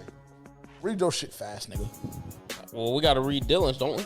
Oh, yeah, we got to do the ad. I can't do it. You got to do it all. And Rod was supposed to be competing with us this year, but, you know, he's just weird. He's a very interesting guy. If y'all would have heard... Did Dylan send a juice ticket? Dylan, cool, he's not playing. Oh, I know what his juice play was. It was the golf shit. No, it wasn't no golf shit. Oh my God. Yeah, we're not doing. We can say that. Okay. Why can't that be his juice ticket? That's some good fucking. I'm not gonna lie, I might put that shit in myself. Okay, go ahead. I think it's a plus 26,000 or a plus 2,600. Jonathon Brooks comeback player of the year. Now we won't know until after the season, but we'll keep it in mind. We'll document it, and that's gonna be his juice ticket for the year. Shout out Dylan. For the day. Shout out Dylan. And honestly, that's a lot of fucking value if he is who y'all say he is. The way y'all crucified us, let me chill. Because when we get a joke in, then it's, they said this and that. Y'all were niggers. Y'all need to die, burn it. Cool. So I won't even joke. Cool. The nigga might be comeback player of the year. That's Dylan's juice ticket for the day. All right. Mine is plus 416. Wendell Carter Jr., 6 rebounds. What day is this game being played? Wednesday. Okay. Clippers, money line against Golden State Warriors. Kawhi is back, and they're playing in L.A. Cleveland against the Toronto Raptors. Game 1. Toronto Raptors can't really. They're not really on that tight time. They're not really on that. That's your first fucking mistake. They're not really on that tight time, and I think you owe me money. I do. I owe you. I think 125 now is my tab. Yes, correct. I'll pay it. Denver Nuggets money line against the Timberwolves. Game 1. New York Knicks money line against the Atlanta Hawks. Game 1. Lock that in. 416 5-leg. That's some good shit there. That's some real good shit there. I like that. Let me see my last one. Send that good shit there to me. Let me see if my last one. I put my ticket in. I actually did bet it this time, and I made a pact with myself. But this is why they say you always have to have rules when it pertains to betting. Because I made a pact with myself that I wasn't betting until football season, and then I had to do juice this week, and I said, you know what, that shit there looked like some good money. I think that I can put $10 on it. I think I can do that for sure. If you reach this point of the video, I'm assuming that you are a true For Panthers Fans Only fan. And if you're not, but you're becoming one, we're an hour and 15, hour and 20 minutes in at this point. If you reach this point of the video, please take the time out right now to like, comment, subscribe, turn the bell notification on so you can be notified on what we have going on. If you're catching this on the premiere and you didn't catch the intro, we have a lot of big things coming up. We have our draft party that we will be doing again next Thursday night. I think we'll probably start maybe at 7 p.m. Eastern time, but we got to work out some details on that front. But we will have that going on. We also, this upcoming Thursday in 2 days, we also have our mock draft tournament starting. We've brought together 24, 26, 32. I don't know the number, ask Dylan, but we brought together a good amount of Panthers content creators in the space to compete for our 3rd or 4th annual mock draft tournament. This year, it's a little bit different. We're doing it for charity. We're at around $1,100 right now in donations. If you feel like you want to donate, click the link down below. It will be in the description. And that is getting kicked off on Thursday, so make sure you're tapped in with us on Twitter at FPFO_podcast so you can see how all of that unfolds. Hopefully, and I won't mention any names, but hopefully certain niggas that are associated with the podcast can get out of the fucking first round this year. I won't mention any names, but he's burning a hole through my face, and he just turned away, and he turned back to me. You know, they packed that nigga up so fast. But we went back in the back. They packed that nigga up so fast last year. We went back and looked at my draft, and it just shows that y'all don't know ball. That's what it pretty much shows. So, I mean, because we looked at damn Tavian shit, and he had one of the most horrible fucking drafts that I've ever seen in my life. So, I mean, yeah, it just shows that y'all don't know ball. And shout out to our reigning champ. I don't even know. I think, who won it last year? Was it Panthers on Tap or was it Panthers Culture? It was one of them. I don't even know. I can't remember. I think it was Panthers on Tap. I think it was Panthers on. I can't remember which one of the guys won it. Wasn't Ricky. I don't know if I can't remember who it was. But yeah, shout out to Panthers on Tap. They will be competing again this year. And again, it's all for a good cause, man. This is something that we do to bring the community together. Like I said, like our role that we've assumed in this community is more or less unity. And sometimes that takes a hit because of the way we talk and the way we say certain things. But ultimately, at the end of the day, bro, we just want to empower the fan base and just always give you guys new ideas and fresh things where we can all interact and just be more of a family than anything else. So shout out to all the content creators that stuck with your word when you said that you were going to submit a mock draft, stuck with your word and sent the mock draft in, because I will say there are a couple that decided that once the kitchen got a little too hot, they no longer wanted to participate, and I won't even say shout out to them niggas because right now that's just not how I'm feeling. So shout out to everybody that did stick to their word and sent in their drafts in time for us to get things right on our end. And I'm super, super stoked about the opportunity. I'm stoked for the amount of money that we can raise to donate to charity. I think that that's a great twist that Dylan added, but it came kind of at the request. I wouldn't even necessarily say at the request, but shout out to Lo. Lo is one of the ones, or the person really that kind of inspired the idea as a whole, because he just wanted to donate money to charity on our behalf, kind of for the mock draft or whatever the case may be. So shout out to Lo for kind of inspiring that whole thought process. And again, shout out to everybody that has, contributed up to this point. And I'm excited. Like I said, this Thursday, we will be getting things kicked off, and you'll have multiple opportunities to donate if you feel led to do so. So super excited for that, and a lot of the other great things that are coming up. One of the other things that we have coming up, first and foremost, if you're unfamiliar with us, and I didn't plug this at the beginning, if you're unfamiliar with For Panthers Fans Only, and you're not 100% sure what's going on here, if you head over to forpanthersfansonly.com right now, you have the opportunity to buy some of our merch. I have one of our shirts on right now. You cannot get this one anymore, unfortunately, because this was a limited drop. But if you want the OG one, you can go over right now to For Panthers Fans Only, copy your Carolina Reaper tee, other merch as well, like our Nalo crew neck, our Carolina Reaper hoodie is still available in some sizes. We have the Protect the Bank shirt. We have a couple of different pieces, merch pieces that you can go cop right now at forpanthersfansonly.com. And we greatly appreciate it, for sure.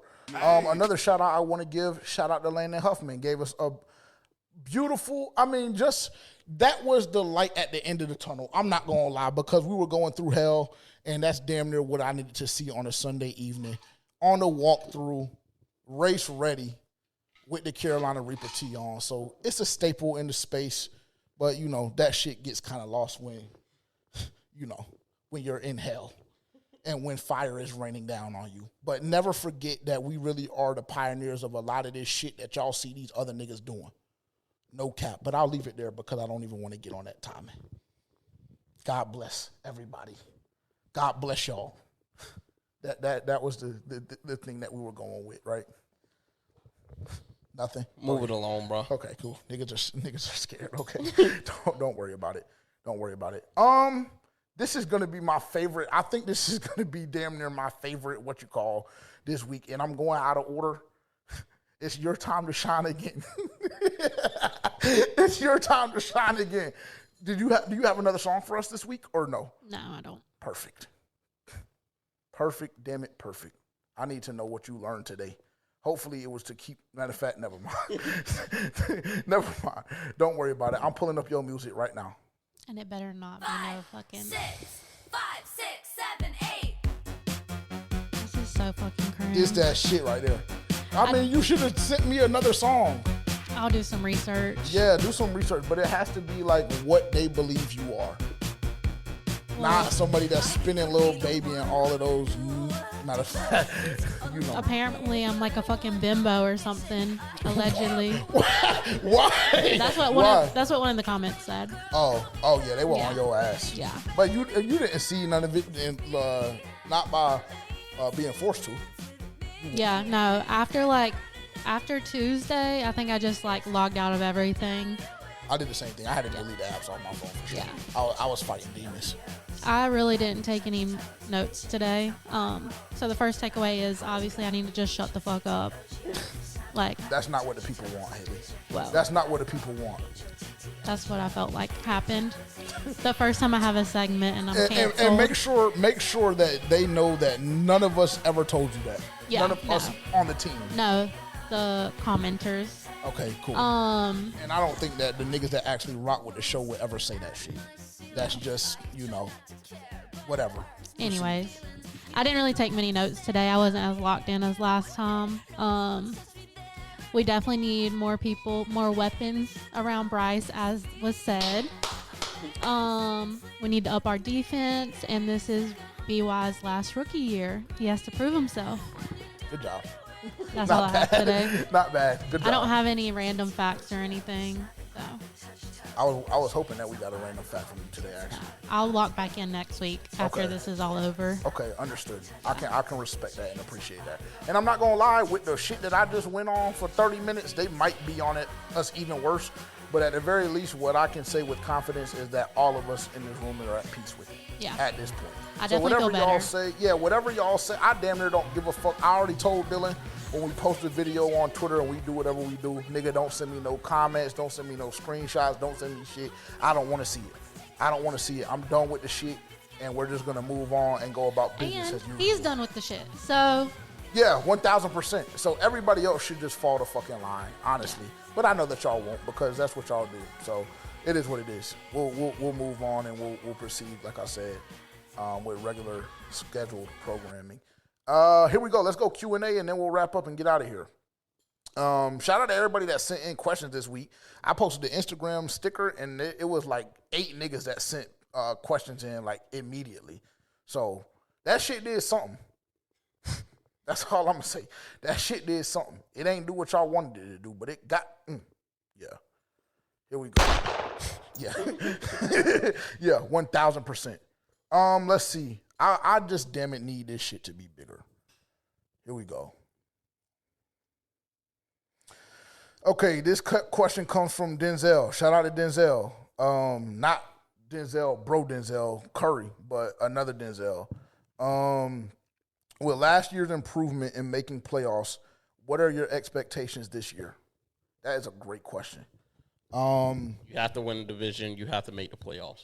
I think your team done nothing but got better theoretically. And I think that everybody else in the division got worse, to be honest. Outside of maybe New Orleans, and even that, like a lot of people will say they kind of just stayed the same. I don't think that the Atlanta Falcons did anything drastic that should put fear in your heart. Obviously, it's a divisional game, and so you're going to have to beat them at least once. But, I mean, nothing really puts fear in my heart. Like, I'm not worried about Ashawn and Christian Roseboom in Tampa Bay because that actually makes me tingle a little bit. That I know that we're going to have our way across the middle, and we're going to put Christian Roseboom in a lot of action because we know he cannot cover.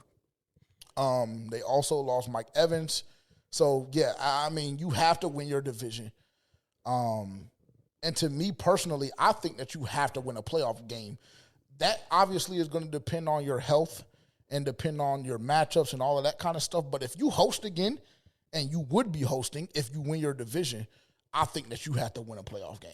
I think that that's the next step in this process. I was very, very vocal about last year, the Super Bowl window being open. I think I was a little premature on that, but I was also vocal in the fact in saying that I believe that last year would have been a failure if we didn't make the playoffs.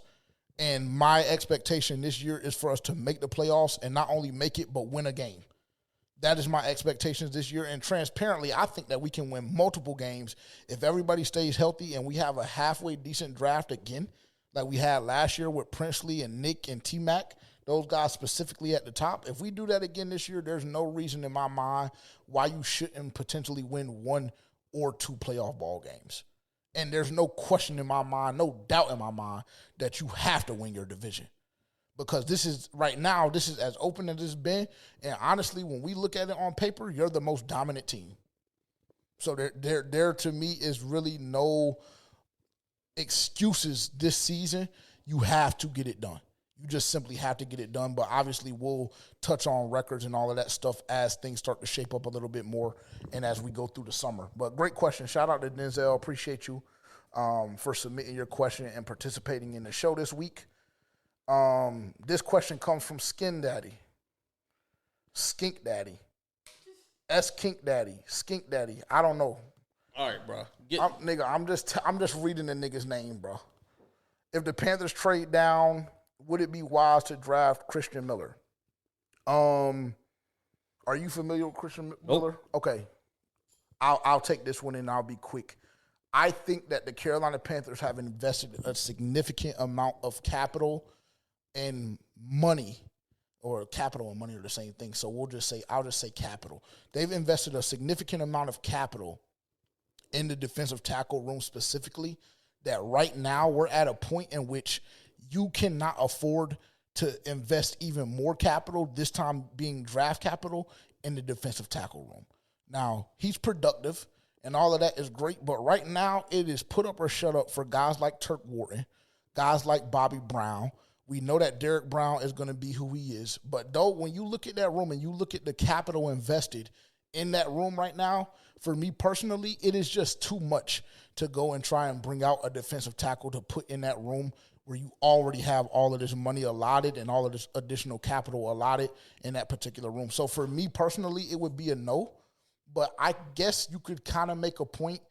But also, I just think that this front office is not even looking at defensive tackles outside of potentially bolstering up that room a little bit in day 2 or maybe even day 3. But I don't think that it would be wise for the Carolina Panthers to make that decision. I just simply don't. This one comes from Ruski. Shout out Ruski. Should we entertain trading for A.J. Brown or take a swing at Tyreek Hill? No and no. No. No and no. A.J. Brown is going to cost way too much, whether it's money or draft capital, that we don't necessarily have the ability to maneuver through. And I don't like all of the shit that comes with A.J. Brown. And Tyreek Hill just has a lot going on off the field, and he's older, and unfortunately, I just don't have time to deal with that when we're trying to build a new culture and establish a young core in our room right now. So I would say no and no for me personally. Those guys are game changers for sure, but there's additional shit that comes with that. The capital, the off the field shit, the stories that surround. It's just, for me personally, it's just too much right now. I mean, I already said my piece. No. It's not really any cool explaining to do for obvious reasons. Cool. What's y'all's top 3 needs in the draft? That's a good one. For me, I'm gonna say a weapon. That's number 1. So whether that's a wide receiver or tight end, I guess I will just put those together. But I think you need a weapon. I think you need a safety, and I think you need a linebacker. For me, those are the top 3 needs that we need to address, the top 3 positional needs that we need to address.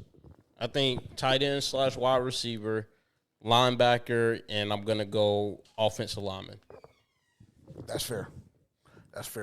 And that question came from, let me see, Big Walk. Shout out Big Walk. Another real OG supporter. Shout out Big Walk for sure. This comes from Finger. I can't pronounce it. I'm sorry. Finger. I'm just going to go with Finger. What is the least favorite pick at 19 that could actually happen? I guess that's supposed to be what is your least favorite pick that could actually happen. My least favorite pick, I won't give a specific name, but I would say position group-wise, I think my least favorite pick would be edge. I think if we drafted an edge after what we've invested in Jalen Phillips and then you burning 2 picks, well, not burning, because that has a negative connotation, but you utilizing 2 picks on 2 edges back-to-back last year, I think if you did that again at 19, I probably wouldn't be the happiest of campers, transparently. Because Nick Scorton and Jalen Phillips, to me, they're locked, loaded, and ready to go. And then Dave Canales said the last time we heard him speak that they're not building for depth. They're not drafting for depth at 19. They're drafting for a player that's going to come in and immediately have the ability to start. And when I listen to that and I hear that and I assess the situation in the room right now, the way it's currently constructed, there's no way that they go edge. And if they do, I personally would not be the happiest of campers in that regard if that was a decision. Just to not say the same thing as you, I would say probably corner. Just because I think that, you have your two outside guys. Obviously, I know you can go in and get a slot guy. I know a lot of people are high on Avian Terrell, but I think that you have more glaring needs at tight end / wide receiver if you're looking to, put as much weapons around Bryce as possible. And then I think that, linebacker is more of a glaring need, in the offensive lineman position is more of a glaring need than corner at this moment. For sure. And I don't know why I said Ruski. It's just because that's what it be. Shout out QJ.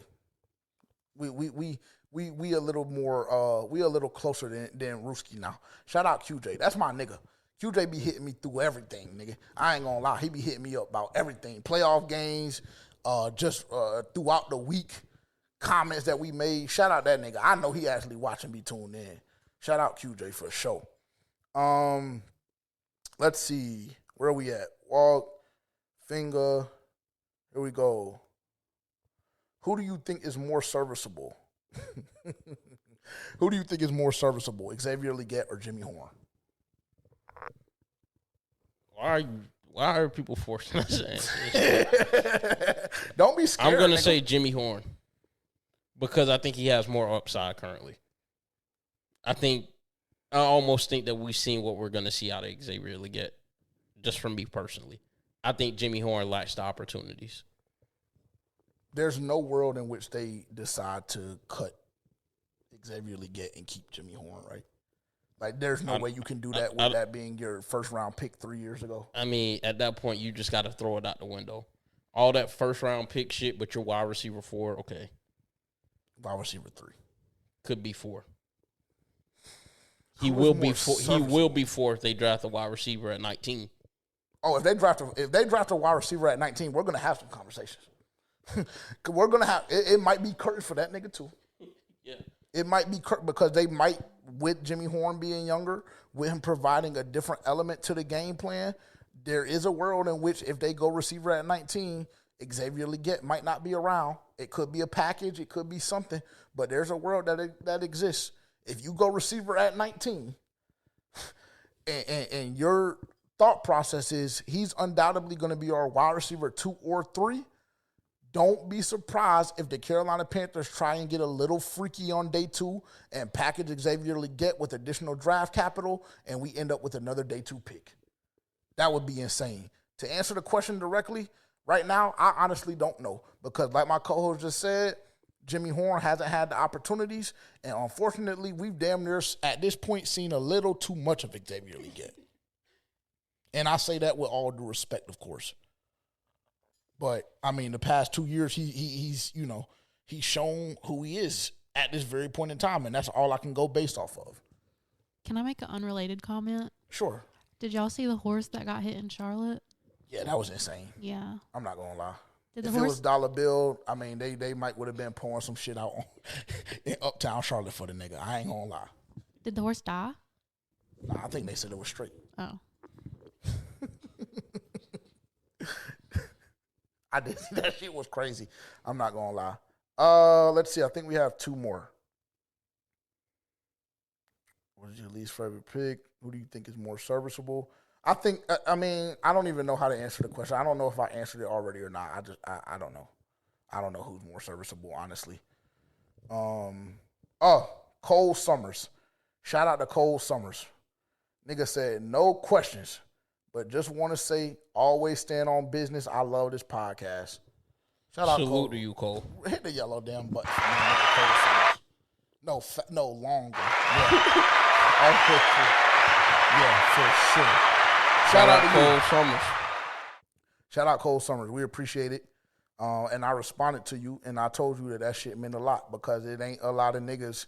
It's some of y'all for sure, but it ain't a lot that's in them trenches and that feel the same way this week after that whole debacle. So shout out to you. Y'all have 2 minutes, yes or no? Oh. You're supposed to have a 2 minute this week.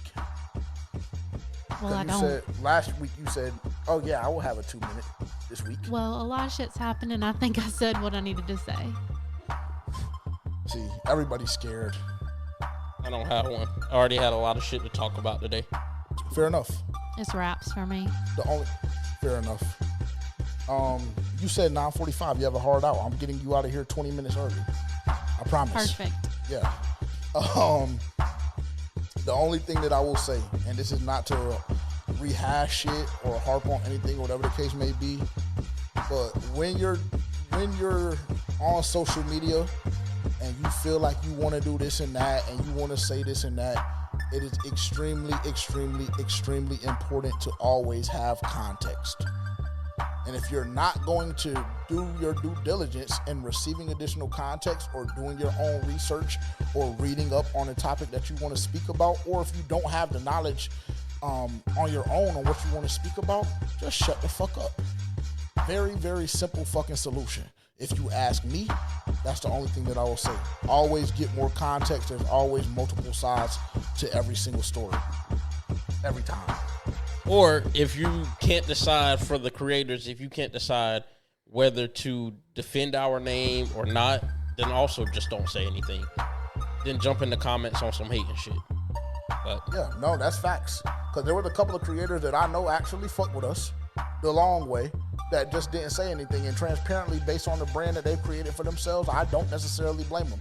I don't. But the fact that there was a couple of niggas that was out there that was kicking our back end and saying this and that, yeah, I just don't respect it, unfortunately. And when we see you, matter of fact, I won't even say we. When I see you in person, we're going to have a conversation man to man. Because I've shown certain niggas nothing but love, respect, care, and trying to uplift their platform and putting them on game and giving the information and knowledge that I have. And then for that to be returned in the way that it was, that shit, it fucked with me a bit, for sure. So I second what you just said in that regard. Most definitely. Most definitely.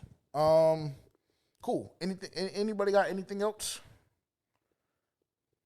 I'm assuming that's no, since it's like dead silence. Nothing at all? nope. I don't even think this is really an appropriate way to end, but it was just the what you call is The note is already made, and that was the easiest to find, and I didn't take too much thought into it. And to be honest, it kind of is. It does kind of fit, doesn't it? Tell them motherfucking police pick me up. I got them youngins gone crazy trying to blitz. I'm mad, man. Nigga ain't no talking when they top. Man, oh man. I just feel like a weight has been lifted off of my shoulders. I'm not gonna lie. This shit was a long ass week. And I hope that this week ain't the same, because I just damn near can't handle it. I'm not gonna lie. But yeah, shout out to again all of our real fans, our supporters, all of the niggas that actually fuck with us in this space. Shout out to y'all. Shout out to everybody that has made it to the end of the video. Maybe you came for the wrong reasons but stayed for the right. If you feel that way, then make sure to like, comment, subscribe, and turn the bell notification on. And honestly, share with a friend. Again, be mindful of our schedule. Mock draft tournament starts on Thursday. Live stream with Doug on Thursday. Our own live stream on Friday with our mock draft live. Come in, contribute, crucify our picks, add context, whatever you want to do. Tap in with us on Friday. And yeah, that's all I got, man. Appreciate everybody tuning in. Shout out to everybody that, again, has been loyal since day one. Shout out to all the new viewers. Appreciate all of y'all the same. Love all of y'all. And we will be back next week. Peace. I got them youngins gone crazy trying to blitz. I'm mad, man. Nigga ain't no talking when the top come. Ha ha. Bitch, I want you act like you won't do something. I see murder